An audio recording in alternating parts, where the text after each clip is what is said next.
Welcome back to Sumitup. I'm Tad, this is Jordan. Today is video 4 of business types. And today we will talk about S corporations with multiple members.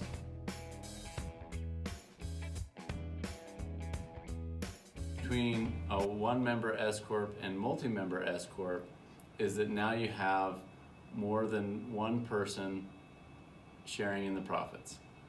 So jumping back, we've grown. We have this fictitious business, Jordan Tours, we've been talking about. He's growing. It's doing awesome. And now Taddy wants in the profits. Taddy wants in.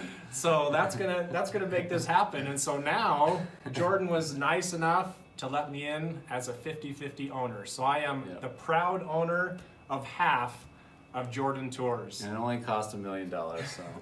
I did have to buy in, but it was totally worth it. There you go.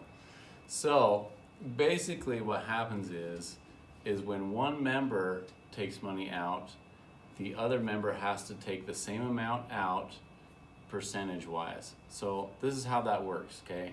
So if we're 50-50 partners, then let's say we want to take out $10,000.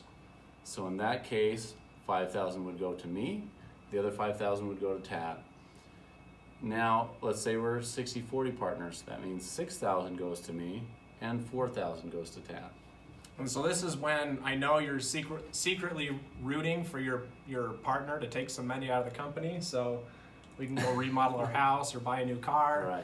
Right. But it's really important. If you don't take out the right amount based on your ownership, it can actually ruin your S corporation status. So that is a really big big piece. It can be a really big problem. And so just make sure that you do that. Equal distributions is what they call that.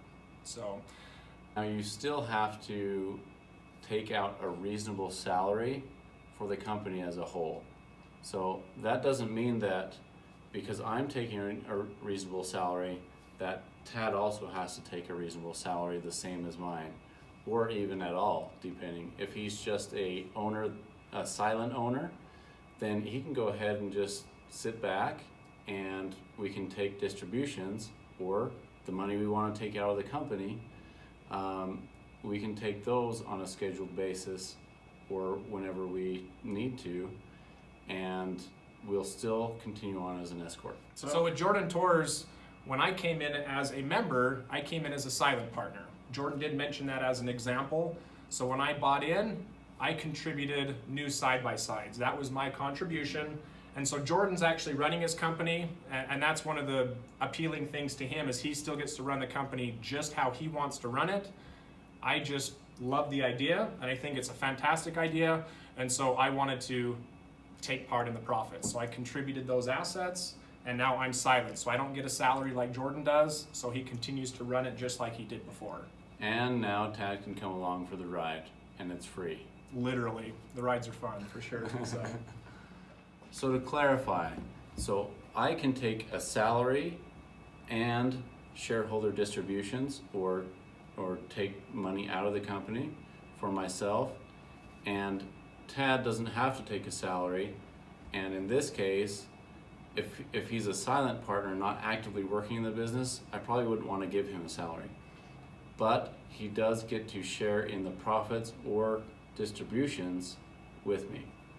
And so one of the things that we haven't brought up before, but Jordan brings up a good point, the S corporation and the partnership that we'll talk about in our next video, those are called pass-through entities. So one of the important things, all that means is when the company makes money, it doesn't in itself pay tax. Those profits roll into your personal tax return. So in Jordan and I's example, we're 50-50 owners. So when the company makes at the end of the year $100,000 of profit, on my personal return, I will pick up $50,000 and pay tax on it. Jordan will also pick up $50,000. So that is different, as he mentioned, than the salary, okay? So the salary is more for his services that he's providing in the company. The profits in the business are based on ownership. And so another thing to remember with S corporations is you have to hold an annual shareholder or member meeting and take notes, right? So that only has to happen once a year, but you do have to take those minutes and you have to keep them in your records, because the IRS could ask for those or the state could ask for those. It's unlikely, but you need to make sure you're doing those on an annual basis.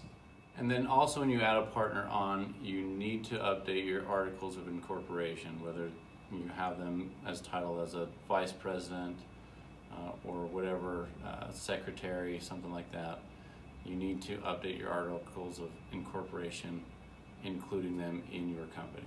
So some of you may have done that with an attorney. If you had your attorney set those up originally, go back to that attorney. It'll be much easier if they already have the template. They can just add the new partner. If you did it yourself, you'll need to go back online and you'll need to use those templates to add that new owner. So to sum it up, when adding a new member to your S-Corp, making it a multi-member S-Corp like I did with Jordan Torres, you need to take equal distributions by the percentage of ownership, and also continue to pay a reasonable salary to at least one of the owners for the whole company. So if you do have questions about this can be really complicated and every situation is quite different. Please leave questions in the comments below. We're happy to return those questions. It's just impossible to cover all of these things in the video. We will cover in our next video how you can add opportunity for complexity through a partnership and how you can create that flexibility when you have multiple owners. Thank you for watching Sum It Up, and remember, it's all in the details.